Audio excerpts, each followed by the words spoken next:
ऐन सणासुदीच्या काळात शहरातील रस्त्यांची दयनीय स्थितीबाबत आज आमदार राजेश क्षीरसागर यांच्या उपस्थितीत शासकीय विश्रामगृह येथे महापालिका अधिकाऱ्यांसोबत बैठक संपन्न झाली।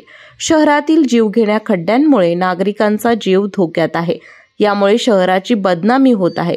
बैठकीत आमदार क्षीरसागर यांनी महापालिका अधिकाऱ्यांना धारेवर धरत पुढील 8 दिवसात शहरातील रस्त्यांची सुधारणा करण्याचे कठोर निर्देश दिले।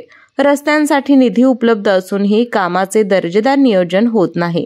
कंत्राटदार काम करत नसतील तर त्यांना ब्लॅकलिस्ट करून नव्याने निविदा काढून काम द्यावे।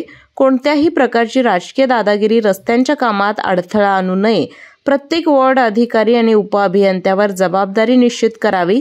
काम वेळेत आणि दर्जेदार पार पाडले गेले पाहिजे, असं क्षीरसागर यांनी स्पष्ट केलं। कोल्हापूर शहरातील रस्त्यांची झालेली दयनीय अवस्था यासाठी आज महापालिकेचे अधिकारी यांच्यासोबत बैठक झाली आणि त्यांना एक 10 ते 15 दिवसाचा मी अल्टिमेटम दिलेला आहे। या जर 8-10 दिवसामध्ये जर रस्ते सुधारले नाहीत तर याची जबाबदारी विभागीय अधिकाऱ्यांच्यावर निश्चित करण्याचे आदेश या ठिकाणी मी दिले। या बैठकीस अतिरिक्त आयुक्त रविकांत अडसूळ, शहर अभियंता रमेश मस्कर, उपशहर अभियंता फुलारी, सुरेश पाटील गुजर, रस्ते विकास कन्सल्टंट सूरज गुरव, कृष्णात पाटील, जिल्हा वाहतूक समिती सदस्य रेवणकर आदी उपस्थित होते।